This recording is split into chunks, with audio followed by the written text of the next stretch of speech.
He's really excited to introduce an industry legend in Paul Mellender. We were just sort of talking offline, and I thought it'd be nice to do a bit of an introduction to Paul because he did a little short feedback session yesterday, which I thought was really cool. We wanted to take it to the next level and be able to do this live stream. So I thought it'd be a good opportunity for Paul to tell us a little bit about himself. He's very modest and he doesn't like to brag too much about what he's done in his past. But Paul, give us a spiel on your life.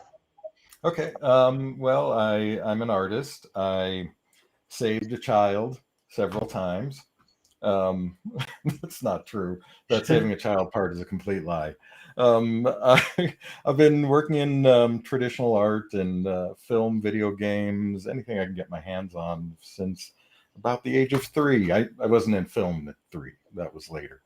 Yeah, so over the last, I don't know, 20 years or so, I've been working in various industries, everything from theater to film and advertising, illustration, VFX, anything really that popped up.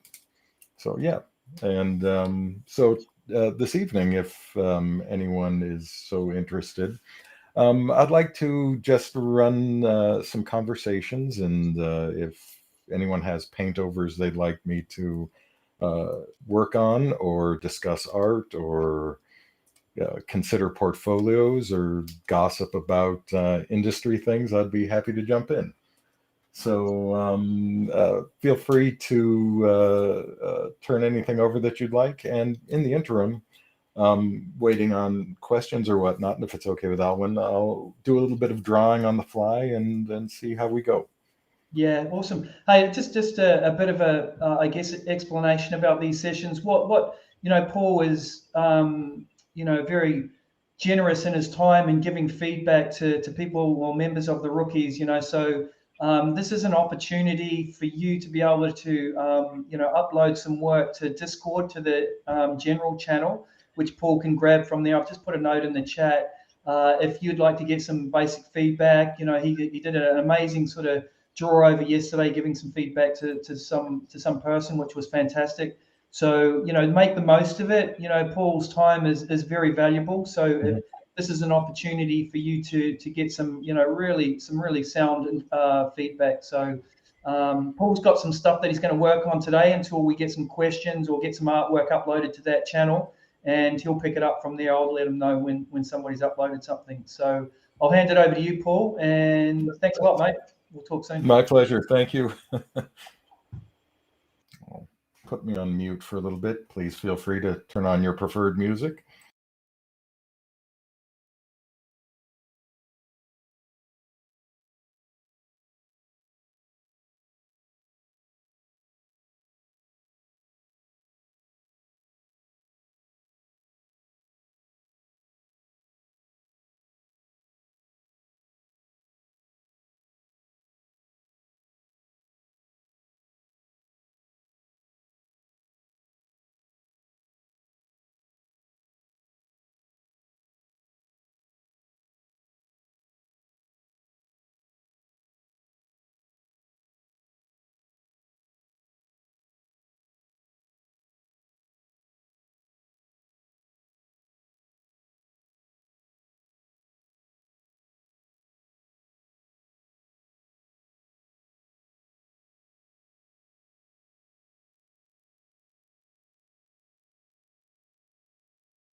Do you want to talk us through what you're doing here, Paul?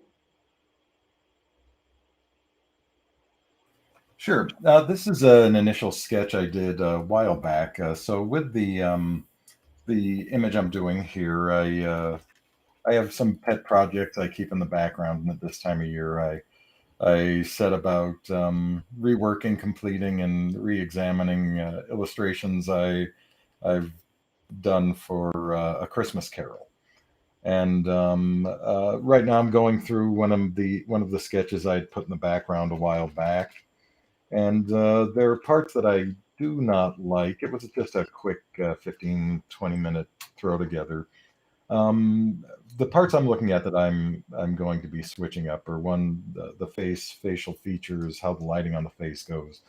But also the proportioning, I'm going to be changing his pose, altering the lighting, and some of how languid he is and how he stands. And go from there, basically. Just try to do an initial cleanup of area so that I'm working with a minimum of chaos, and also focusing where I'm going to be working. So I'm going to first close in on the eyes and try to get some information there. For the sketches, I actually go into a destructive phase. I go into break sketches. I usually consider sketches the first idea, worst idea. And they're actually a good counterpoint to try to make better decisions. So grabbing this guy right now to see what I can come up with in terms of what I didn't like as opposed to what worked. And so what was the inspiration behind these, Paul? When I first started as a professional artist, I wanted to be an illustrator in kind of in a way that illustrators don't really appear so much anymore. And I used to, I might be a bibliophile. I might have an issue of reading and collecting books. And when I set about this one, there were a number of books that I wanted to do some definitive illustrations for, illustrations that I thought could, one, capture my sense of interest and wonder when I first heard the story, but if possible, also try to capture some of the intuitive metaphors of the writing itself. So The Lord of the Rings was one book. A Christmas Carol was another. And I'm not necessarily a fan of Charles Dickens or, just randomly pointing at literature. But what I remember, I loved the story when I was a kid. I loved the evocative imagery. I liked the frightening elements as well as some of the descriptives and the general mood. So it's always been one that I've it's nagged at me to continue and try to pursue, if I never even get there, just to see some of the images from these works. Yeah, awesome. And how long have you been working on this for? The original group, I remember I did in 2000, I think, something like that. And I've been reworking them every year since. So they're kind of a project with a life all their own. I change them every year. So I tend to, where a thing I run into with a lot of young artists is trying to figure out when to stop or when to quit or when a picture is done. And I'm probably the worst person to ask that because I don't think they're ever done. I think in a sense we're trying to manifest things into reality, and however long that takes is however long it takes. When doing like commercial art, when you're making a product for someone, basically making a set of images with some set constraints, it has a little bit easier way of trying to figure out when a piece is done, because at the start you can define the criteria and the endpoints that will meet the needs of a client. But for myself, I'm always going to be behind. I'm never going to be ahead of where I want to be. Whereas with clients, we're often far ahead in skill and conception than our clients will ever be. So you can say, okay, here's the portion I can turn over to a commercial work. However, my own work, I look at and go, yeah, we'll see next year. We'll get a little closer to life next year. It'll eventually hit a point where it'll have a little more impact than actual reality, and that's when it'll have worked. I've never achieved that yet, but pretty sure it's coming. It's got to be on the way now. There's always next year. Yeah, it'll be fine.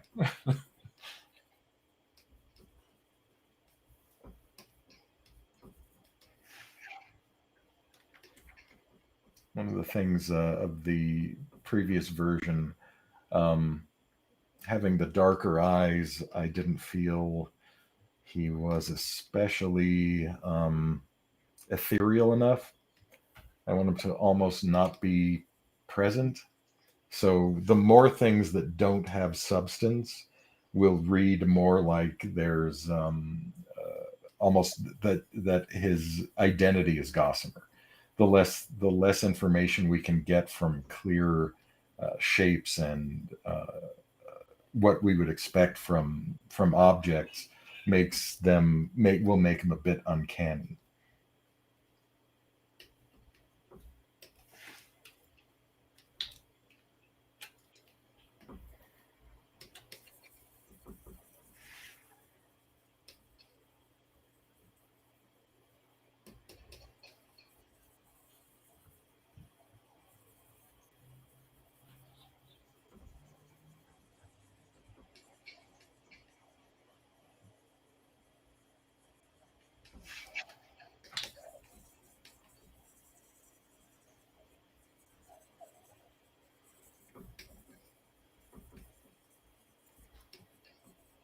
One of the other things I like to do in an image at an early stage like this is set the bony landmarks and make sure that their angles are giving a subtle but strong definitive signal to where the attention of the character is paid. So that because we do tend to read certain types of landmarks, highlight landmarks often, as guides and compasses for attention. And so one of the things I like to try to do at an early stage is make sure that I've got my compasses pointing in the right way so that as I work later on, because they're large objects on the face, I don't have to do tons of rework at a far point later on. I tend to work without models in reference, so in a number of ways, I'm figuring my way out as I'm going, and expecting that some of the images and patterns that I'm seeing as I'm working are going to provide clarity in some of the direction. In terms of your understanding of anatomy, Paul, like what level did you go to to fully understand the structural, I guess, integrity of of your drawings? I started studying anatomy when I was 8. My mom's an artist, and she had anatomy books around, and I liked superheroes, so I wanted to draw muscle men. But very quickly I started to notice, like when I see advice for anatomy books, I never feel like they're quite hitting the mark. There's the parts that they aim at are structural categories, like here's the skeletal system, muscular system, fascia, tendons, things like that, fat areas. How we experience anatomy is a mix of things. It isn't just what we know by look. So we partially read and understand anatomy by our own actions in space, how we navigate space. Also by how our eyes travel across other people. The saccadic movement of our eyes when we're examining and looking at someone, how our eyes hit fixation points and jump, and how those points coordinate to the experience of vision. Our anatomy, when we make it, like when we look at it mechanically and like through physics, like what is it that, the shin bone's connected to the knee bone. When we look at it in terms of that type of thinking, we tend to try to think of measures or categories. But part of anatomy is understanding those parts, like what's mechanically connected, what are the dependencies, like fat dependent on the motion of muscles and attachment points. But also, how is it that humans see anatomy and what don't they see in anatomy? What are the beacon points?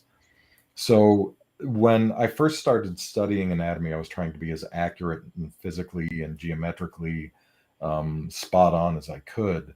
But I found that it did not relate to adding character. It just was satisfying an impulse to be correct by a standard that isn't experience. So knowing that we look at these things medically and mechanically, there's an impulse to want to achieve according to the standards of an occupation that isn't art. But as artists, we do things experientially. We're building experiences for people to ride and wear.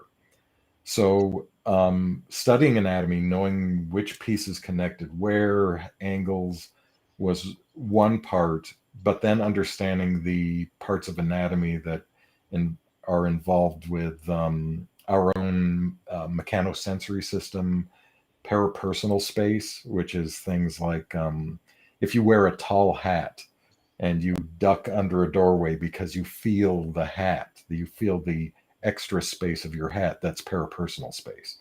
Like the ability to use a hammer or a pen is because our brain extends out to extra anatomies, and we have to alter the way we understand balance and perceive balance.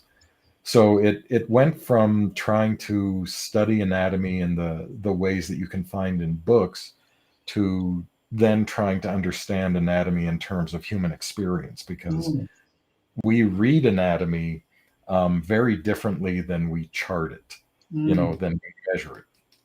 So what I do is oftentimes my anatomy will be very wrong in terms of the physics or pieces going together, but correct in terms of your eyes tracking and then the coordinated time spent on your eyes tracking and how your brain composites that tracked information into what you understand a body is doing. So it's for me, I think studying is good, but also studying how our eyes work, studying how we perceive anatomy. Like people often aren't even aware of sections of anatomy that they can set their eyes on and look at, but not realize they're seeing it all. They're blind to it. So for artists, I think it's important to be aware of those things and see what everyone sees, but also see what no one sees, and be able to put all of those in the picture. Because even though people aren't aware they aren't seeing it, you're experiencing it. Yeah, I think when I hear that, it's almost like 3D in terms of that. When somebody first does 3D, it's really that they make it so perfect that it looks 3D, right? And you actually need to then go back and add those imperfections and those subtleties to actually make it look like it's more in the real world. And I think it's a similar thing to what you're talking about there. It's like knowing how to do the 3D is the first step. The biggest step is actually knowing how to bring it into the real world. Well, and I think like what we were talking about earlier, kind of the hierarchy of needs in a drawing or in a picture. It's like the learning the 3D is great. It's an achievement for an artist to be able to take steps to make an experience of vision. But the experience of vision is going to have very different properties than that achievement. So it's like one of the things I saw a tutorial on it a few years ago, and it was talking about doing the asymmetry of a face. And it's like, make sure faces are, because no face is symmetrical, make sure you add asymmetry. But it's more complicated than that. There's rules to asymmetry, and there's like this myth that beautiful faces are more symmetrical, and that's not the case at all. Our faces are asymmetrical because the way we move our eyes and the way that our peripheral vision, which picks up things like motion detection, as opposed to our fovea, which picks up like the detail and the color information, they're happening at the same time. So as we look at a face, we parcel it up. Like the way we tend to look at things is we'll often like focus here, our eyes will go here, we'll go to here, use the nose as like a type of compass for attention. and we'll travel back and forth over time. And this eye is not going to have the same facial expression as this eye when we get to discerning these things. Faces are going to be made up of multiple expressions when we understand them as a vision. But when we focus on this eye, when we initially take in the look of this eye, we are seeing the motion and twitches to confirm what we're seeing here in our peripheral vision. So even though we're looking here, we're getting information here that confirms and changes what we're understanding of a face. So our faces are asymmetrical, so that the side that we bias on to get our first pass of information and then to have the sequence of information unfold is uneven. They give two different stories. One has to do with motion more, one has to do with color, size, and things like that. Over time, as we coordinate all these moving parts and they turn into an experience, that is then when we can go and pause and go, hey, faces aren't even. It's like, well, okay, in measure, they're not even, but in terms of information supply and sequence, they are even and they're in good sequence, which is why we don't usually notice unless we're measuring how distorted people's faces are in terms of snapshot. People's faces aren't snapshot, they exist in time. And so it's like in any picture I do, like this face, for example, I'm trying to put in multiple facial expressions over a period of time so that it works like a face. I know that the viewer's eye is going to be traveling over quite a long time, this piece. So I want to make sure that the corner of this eye and the corner of this eye aren't the same. They're a few seconds offset from one another. That events are happening, that the character themselves are in play in their own time and space. Yeah, wow. So things like that, knowing anatomical things like along those lines is just as helpful as knowing the mechanical anatomy. Is that the longest way around of answering your question ever? Jesus, sorry. That's fascinating stuff. Holy cow. Ask me the time I tell you how to make a watch. Jesus.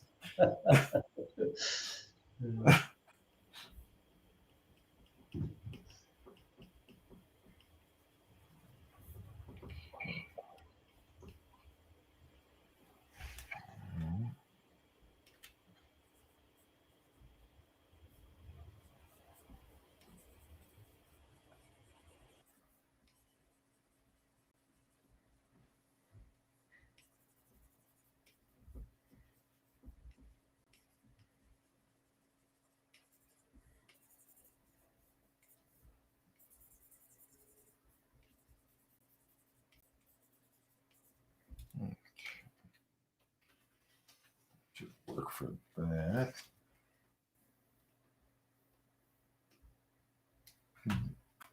Alwyn, did anybody have any questions, or are they still trying to figure out what I said a minute ago? I think they're still digesting all the information that you said before, but no, nothing coming through yet. We just No worries. I'm tracking it.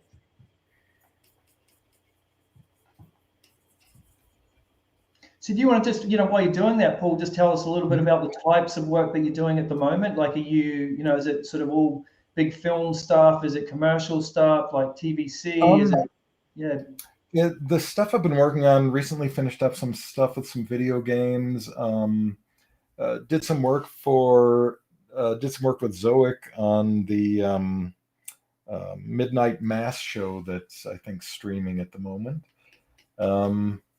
And been doing a lot of creature concept, a bit of costume design. That's something that I don't work on as much, but I used to. I used to do that and some of that in theater stuff a long time ago. Last year, or 2 years ago, I got a chance to do some design for some actual makeup effects, which I hadn't done. And I used to, when I first started and was first interested in doing any type of film or anything as a young man, it was doing practical effects and doing latex and makeup design. And so that was like kind of a throwback that I hadn't actually worked on in quite some time. So that was pretty fun. But yeah, so mostly stuff right now has been concept, illustration things, a lot of pitch dev, um, getting initial ideas over into pitch documents. Some new forms of concept art, like on the fly concept art in actual meetings, like trying to sort out quick information on the fly has been a thing that's been coming up quite a bit. Worked on some of that with some mech and robot design and so on recently. But yeah, mostly film stuff right now. I'm in large part trying to take a bit of a break from video games. I've always had a bit of a suspicious eye and variable experiences working in video games. The culture and some of the non-work parts of video games, the non-actual labors of it, I sometimes don't find so savory. So I'm taking a bit of a break from video games at the moment and hoping and watching pretty closely to see how culture shifts are going. Interesting.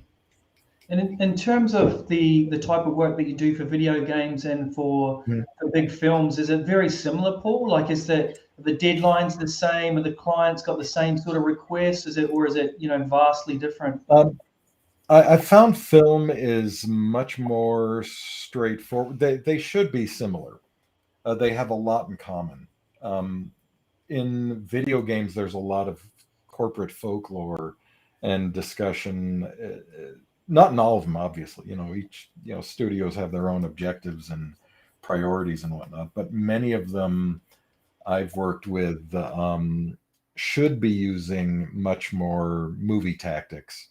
One, because the technology is up to it, the art skills are up to it. A number of the things are already invented, so wheels don't need to be reinvented there. For art things, they are very similar, and especially with things like all of the game engines now, as they're jumping forward and crossing the boundaries between theater film quality and what can be done real time, those lines are blurring. From my point of view, they've been blurring for quite a long time now, and the boundary should have been pushed long ago. I don't think that even the technological constraints that are often mentioned are as costly and impossible, that you wouldn't want to do them, or that they're not worthwhile. So I think between like video games and film, I think should have much more cross collaboration.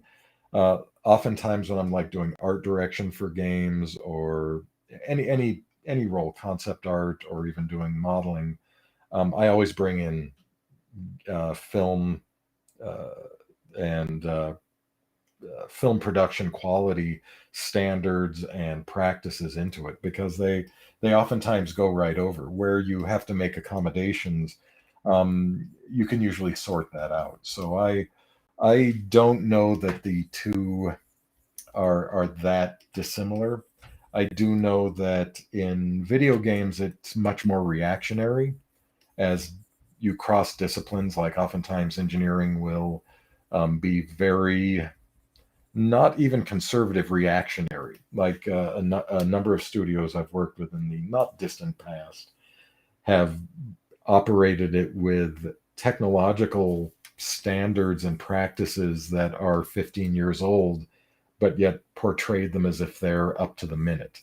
And it's like there were actually struggles to go, hey, this isn't the case. In fact, the way we're doing this is more costly, tech-wise, is more costly in terms of processing power, just because the way the technology has shifted. So I'd have to say that they're getting closer and closer. And as far as artists go, I'd always say push that boundary anyway. I mean, I am a big fan of not being obedient to industry standards, because industry standards are not necessarily the high standard. They're just a conventional standard. And oftentimes, where artists want to push boundaries, that's where invention is often found. So, even if, like, you're working in a game studio and you want to push and extend or challenge boundaries, I always tell everybody to set up a proof of concept R&D project and go for it, because oftentimes people's fears and expectations don't equal out to what can actually be done, and higher levels of quality. Again, did that answer the question okay? Thoroughly. Yeah, no, it was good.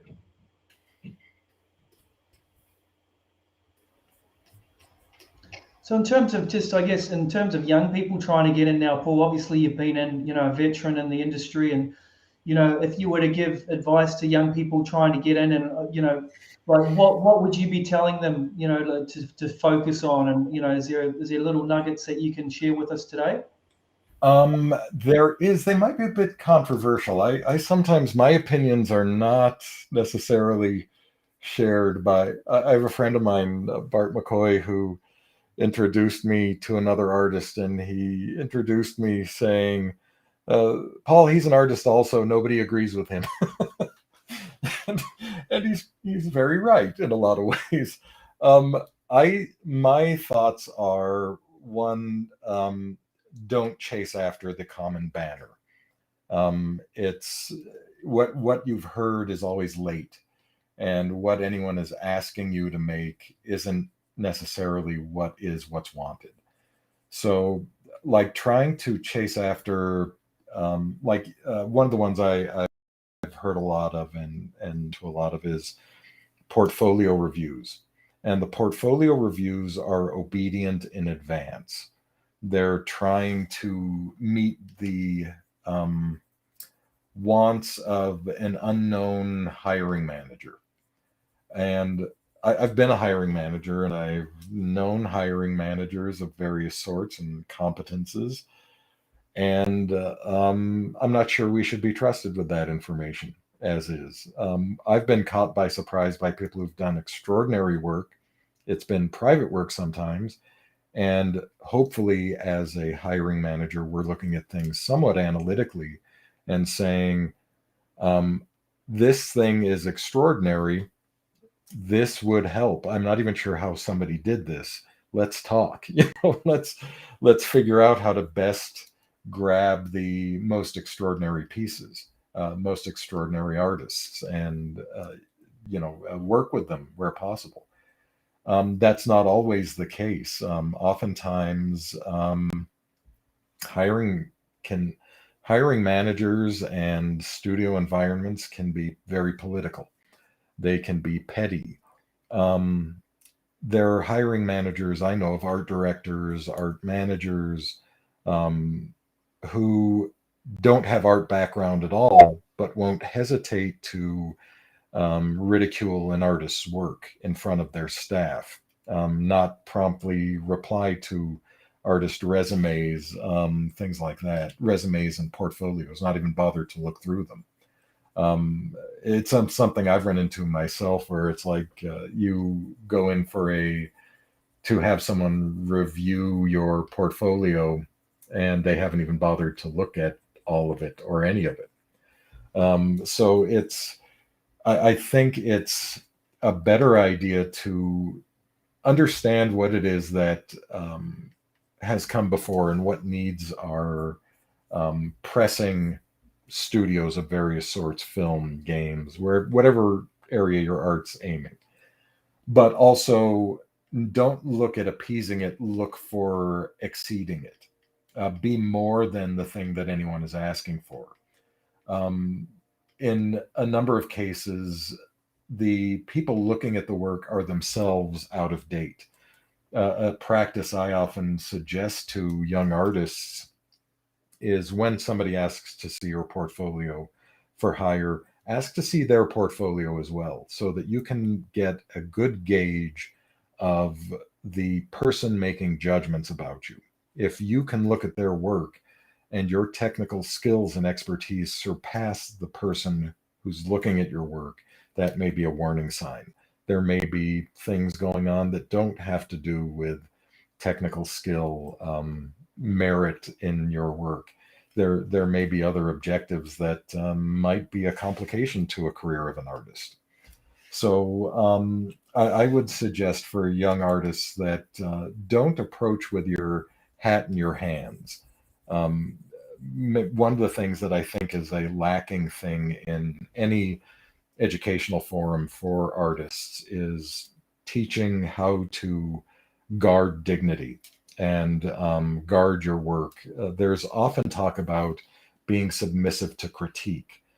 There's very little talk about rejecting inappropriate critique.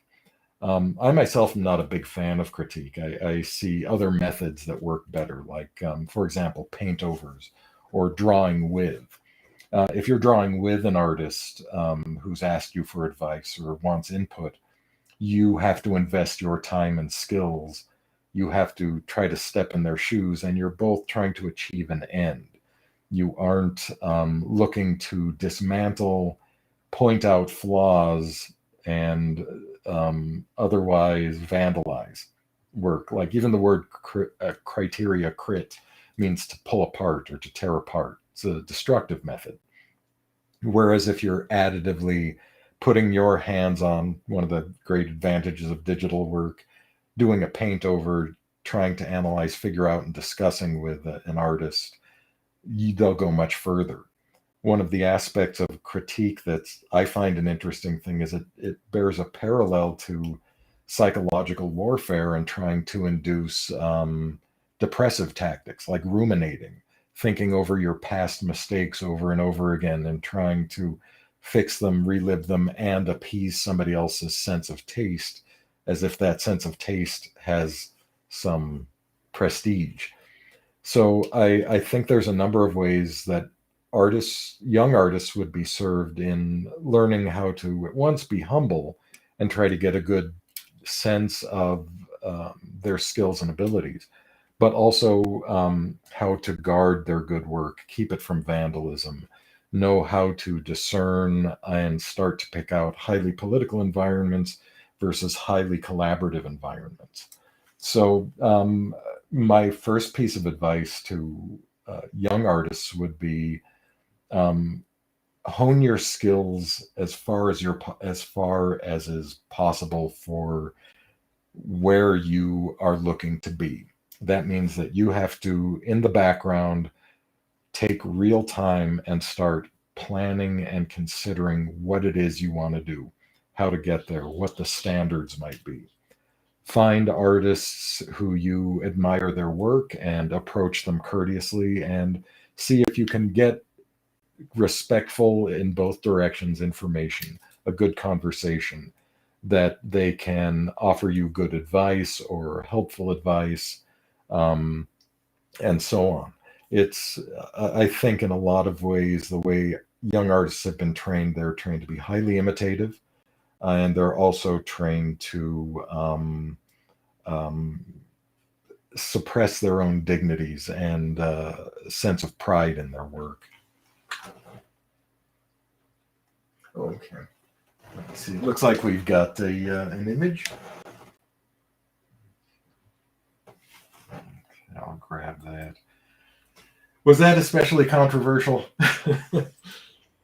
No, it's a great perspective on it. Honestly, like I think, there's your stock standard sort of answers, and I think it's always refreshing to hear it from a different angle. I think they're all really relevant points, and there was somebody that just even in the chat said it. They're all great points. I think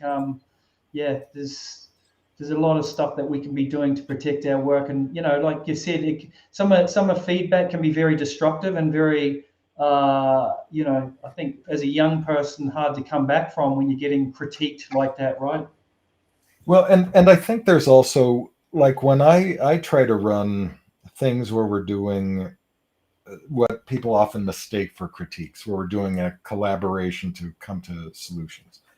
I try to guide those as much as possible and say, okay, here is the objective. Here's where we're at. Here's some points that may be of concern. Let's look at these guys, try variations, put our hands on it, not go, I don't like this, or I do like this. Like doesn't get to play a part, especially for like commercial art where we might not like the work that we're doing, but we're trying to make it the best thing possible. And that means that we have to look at actual properties and the objective of the overarching project and try to put those together. Rarely have I seen critiques that do that. I've seen dailies where that comes up. I've seen things where people are actually looking to piece together information, but I haven't really seen them in critiques. In a number of the companies I've worked for, there have been special times for the artists to get together and like do an art show once a week or once every couple of weeks to show their work to each other. And more often than not, I've seen those highly competitive and destructive. It's almost an exercise to see if you can tear somebody else's work down. Yeah, it's great comment there from Lascar, who's just saying there that he got heavily critiqued on when he was doing some artwork, and it almost made him stop. So yeah, and I think that's extremely common. The other thing is it trains you, if you don't want to stop, it trains you to subvert your own opinions and just blindly accept and passively accept. And more often than not, like I can get grumpy, I've found, with people, even clients, and I will tell them, it's like, hey, why don't I handle the art part? I'm glad to hear your thoughts. However, you don't know what you're talking about, which is why I'm here. If I need further information, I'll come and ask you. And the way I'll ask you will have to do directly with the work. Not, hey, let's have a free for all of ideas. I mean, I don't think people go to brain surgeons and go, I was thinking you should mess around with a couple of these wiry parts. Doesn't happen, because people have a sense of respect for their expertise, and it isn't considered it's subjective, and subjective equals random opinion. It doesn't. Subjective is real tricky business. And like, for example, if a mass of people share a subjective experience, are we still talking about something subjective? We can look at it and we can say they're sharing what amounts to, on average, the same thing. Their replies, their responses, pretty much the same. That's not really what we would consider random individual subjective ideas anymore. And that is something that art runs into. Okay. Let me see what we got here. All right. So I'm going to grab a couple of these images.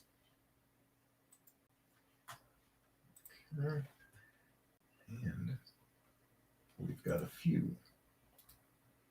Okay, let me take just a second and grab these. Okay. And for the posters who put them up, can I ask that you give me a little bit of background on your objective with it, what it is, either the story you're looking for, if it was a study that you were trying to do, what were the objectives of the study? And that way I can kind of aim some of the ideas and directions I'd head while looking at these guys. So was that Code Tech Ninja, I believe, sent the space station one.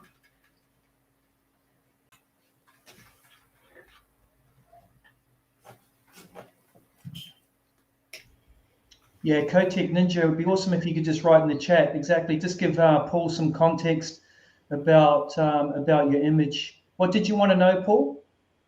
A couple of objectives. If it's a narrative piece, what was the narrative? If it's a study, like a material study, what was some of the thinking or objective areas that were being studied and you'd like me to look at? or if it's a mix of all of the above, I can give a general overview. Yeah, there he goes. He just answered. He said this project was for the Abandoned Space Station Challenge by CG Boost. Okay, well, not giving too much information there, but yeah, Okay. maybe. My guess is if it's a challenge, it has probably all parts in it put together. A couple of thoughts is points of emphasis on this guy. We are like, for an image like this, if it is an abandoned space station or a ruined space station, the storytelling part would be what indicates it's abandoned as opposed to like a well-worn space station. Where are the places where habitation might be? So when you think of an abandoned building, for example, one of the things about an abandoned building is that it has areas where people fit. And if those areas are in disrepair as opposed to, just wear and tear, they are not as fitting for a person anymore. There's problems that are like dangerous floors or beams in the way. So with an abandoned space station, it almost becomes a character in itself. So looking at it in terms of it's abandoned. Where is the hero part of the space station you'd like to look at? Would that be like an area where, what's that little info? Just grab here. Are there areas where there are habitation or signs that the ship itself is running on autopilot? Maybe kind of reddish lights that maybe don't burn out as fast, so that they can be emergency lighting. Things along those lines. And for this, like, one of the things I would try to do here, almost like the light panels up here, is try to give areas showing that there is nothing there. That areas that should have population signs are in disrepair and not in good use. Sorry about that.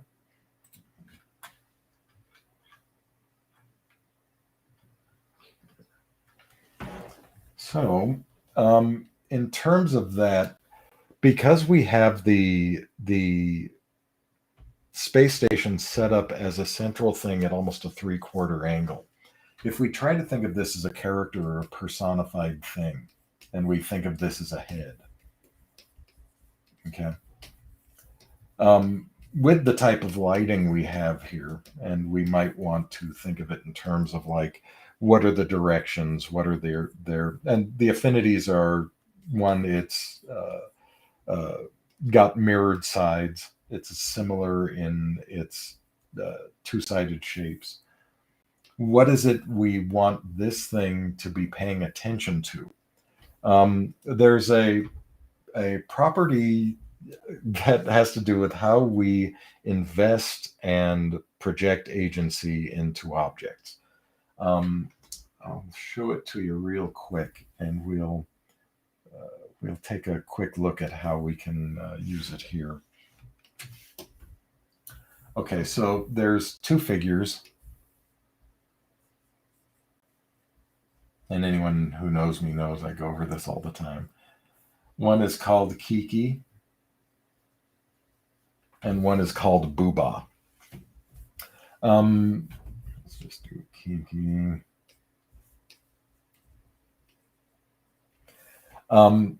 These two shapes you can automatically discern information about.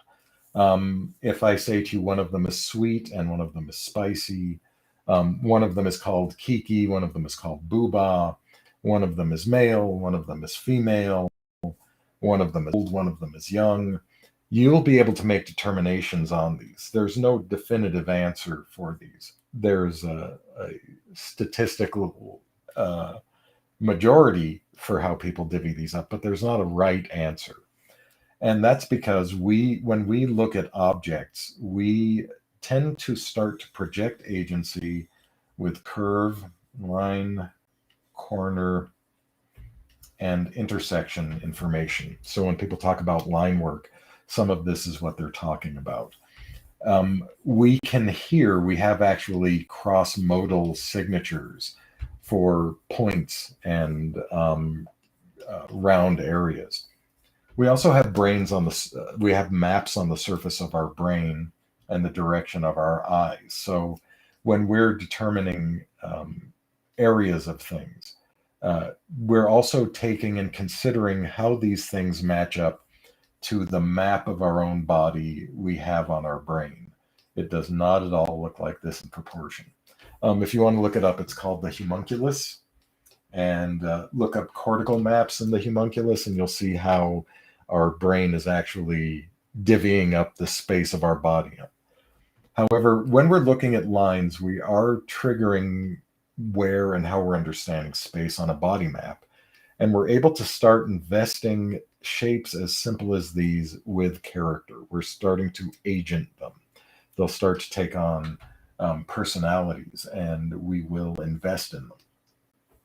So in a spaceship like this, for example, we'll be looking at these shapes and trying to, one, look at individual parts, but also look at the thing overall and consider it as a body, a hero, a protagonist. So for a piece like this, if we're looking at it and we want to consider it abandoned, we can look at it at this distance. And so take what I'm saying next as suggestions or basically riffing, as opposed to like, here's a good idea. These are just thoughts as I'm looking at it. I would have taken this from a different point of view to try to give over some of the perspective of the ship. So if, of course, I didn't prepare for that. Let's do this.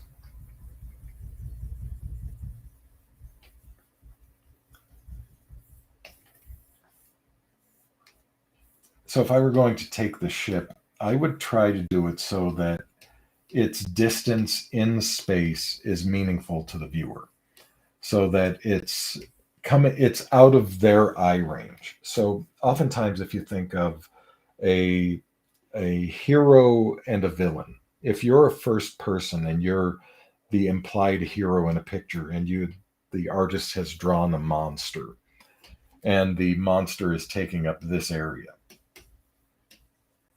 you don't want the monster to be easily seen at a distance. That's product placement. You want it to go outside of the frame, because it takes a bit for a person seeing something intimidating or grand and vast.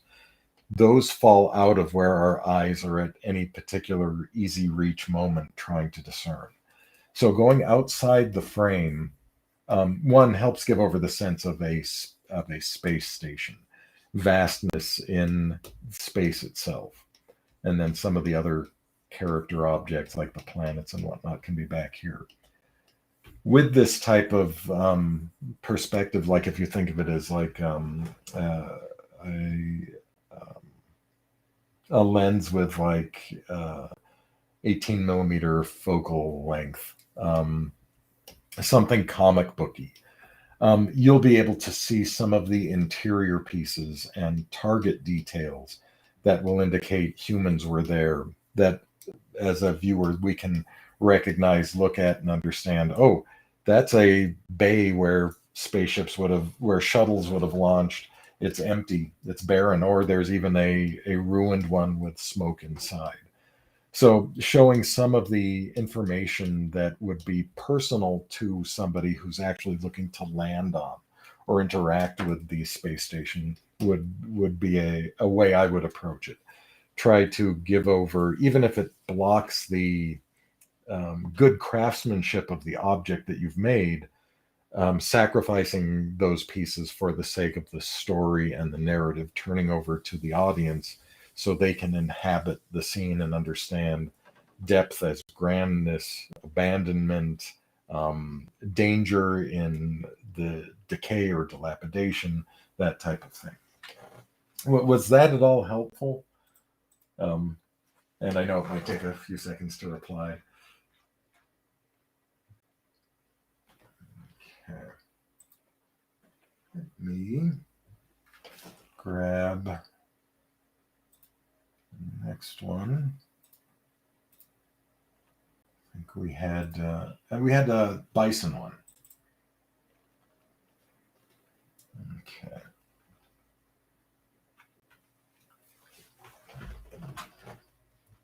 All right. Sorry about that. I think I'm a little bit behind on some of the chat here. Let me take a look here real quick.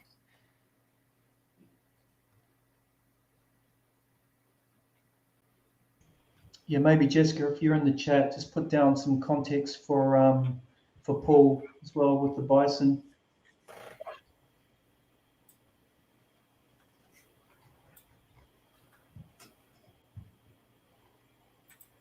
What were your thoughts on that, Alvin? What did you think of the ship ideas I was putting forward? Yeah, you know what? Let me know if I'm off. I actually, when you were doing the sketch, that whole, because I think, I'm thinking back to even when I sort of was studying art stuff, like everything, you'd never go outside of the frame, right? But actually, when you did, that concept of it being enormous and grand, actually, it actually did fit with moving outside of the frame. It just gives that sense of scale.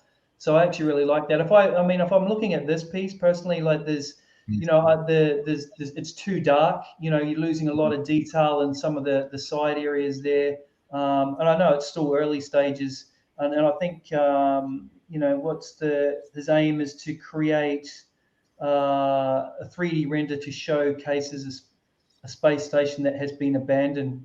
So I don't know. I think at the moment it's a bit, even the angles, right? And you're the art expert, Paul, but when we're looking at angles, it's all very predictable. I think you could have a lot more interesting angles happening with it in terms of that spaceship rolling in.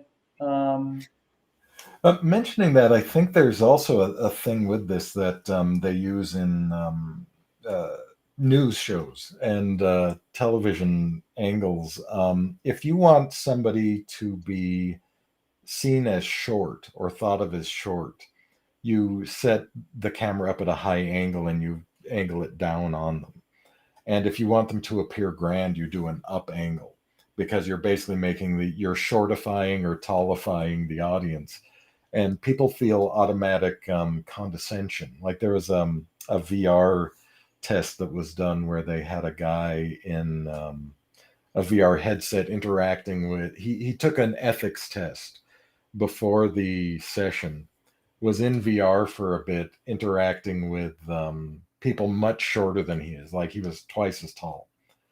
And he started to take on like bullying tactics. And when they gave him the ethics test after the session, he did a terrible job because we intuitively, and this is an old Renaissance painting trick, you hyper adultify, or you put the audience in a position where they basically are on their knees or are submissive to whoever's in the portrait.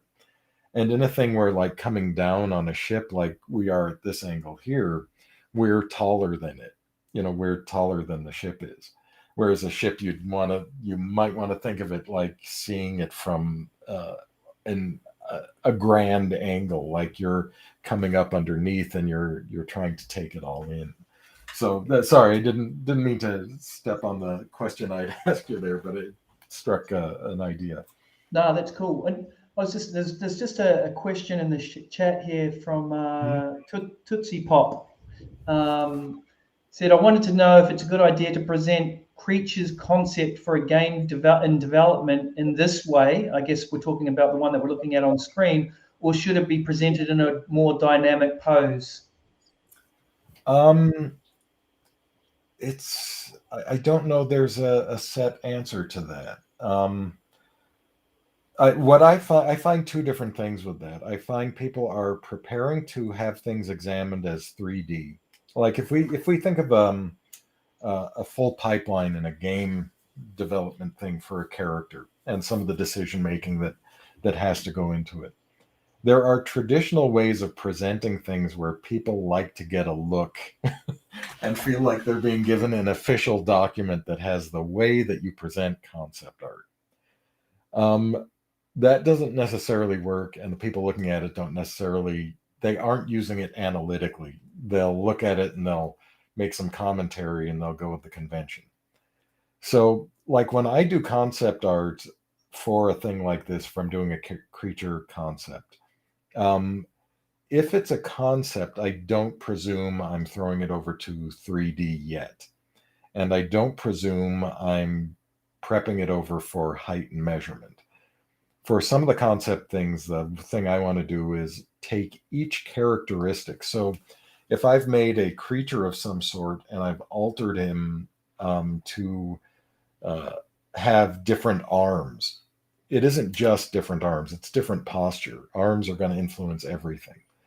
So for each unique piece, each unique feature, the evolutionary feature I want to put in the character, I make a sketch hero piece.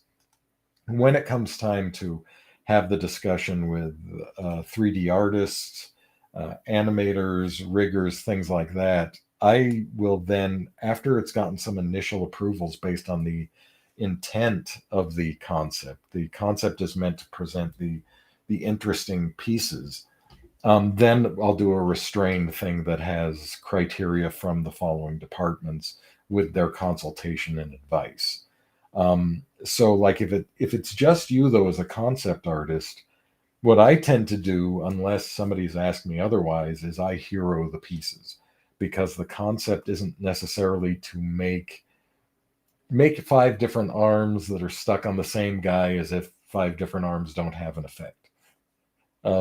I sometimes will fight back against that and go, wait, if his arms are like this and the animator has to make this look real, this is not going to be an ideal thing where he's got the same stance, just 5 different arms.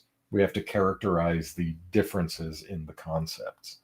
So I would expect that there are, depending on the information you're trying to get across, I think it's one of the hard pieces with describing anything as concept or any of the random terms they use to describe art pieces. What is the intent? Where is this going? If you want to get over a piece that is selling an idea, you might want to add a hero piece. If you're doing a piece that has to fit into constraints that are already sorted out in a development pipeline that you can't move too far from, you may be stuck doing cosmetic variations, paper dolling, basically. So it does depend a bit. Given my choice, though, just jumping in, I always jump in with the hero piece that's just going to be a cohesive piece of artwork in itself, where I can determine weight, balances, heroism, what makes it an exciting thing to look at versus just yeah, he's got long arms. Long arms are good. It's like those long arms are, geez, they both have pluses and minuses. They get the imagination working. Did that answer the question okay? It answered the question by not answering it. Do whatever you want. But yeah, that pretty much. It was actually Jessica that asked that question. So this is her artwork. So I guess she's just trying to work out the best way to present her work. And I think you're right. There's probably two different options there. I think as a student, you probably there's one way of showcasing your skills and your skill set through presenting this way, making sure you're showing off you got proportions and stuff correct. And then there's what you're talking about, Paul, which is actually doing the hero, I guess, concept piece for it in action. Mm-hmm. I would ask, if it is for like a student piece, sorting out the criteria of what you're making at the start is always super important. And sometimes, like for a thing like this, you will get that information at the start. Like, we're going to need basically a paper doll thing. We're going to need it. It has to stick within such and such a range. So for a piece like this, if it is a thing where you're trying to show you can stay within constraints and proportions, the next question would then be, what are the things you're featuring and how good is the clarity? Like, for example, showing a rough sketch in proportion to show scale. You might want to show, like, okay, what is the, and I think there's a number of artists who I see post on various forums that actually go into the, once they have a thing like this, they'll do a line work anatomy piece of it, trying to give over a sense of, one, its anatomy, but also its evolutionary and later even rigging and muscle stuff, depending on how it's going to flow, what part of the pipeline is being delivered to. They'll give over that information as part of this package too. So I do think presenting it like this, if the constraints demand it, is a completely viable way. It's just, I think, depending on the constraints that you're asked for or how much freedom you're given. I think that may have been the answer. Sounds good, mate. We're just, what are we over? We're an hour 10, Paul. So I'm not too sure if you want to, mate. You've put in a good session. If you wanted to wrap it there, and we can pick up some of the other artwork in the next session. That sounds fantastic. Yeah. So yeah, thanks for jumping on, Paul. I don't know if you wanted to say a few words just as we finish up. Sure. One, thanks everybody who's joined in, and feel free to contact me through the Rookies Discord with questions, or through my website and email, paul@paulmellender.com, or any of the other forums where you may happen to catch me. I'll try to get back to you in a reasonable time if I don't come on back, and I'm going to be doing a few of these sessions on Tuesdays and Thursdays, if that's all right with Alvin. Oh, and, absolutely, man. We love having you on board, so no problem. Oh, excellent. And we'll go over those then and see what we can come up with. Awesome. So thanks for participating with me and listening to me talk. Thanks, Paul. We'll catch you on Tuesday next week. Have a good weekend, mate. All right. My pleasure. Take care. Everybody.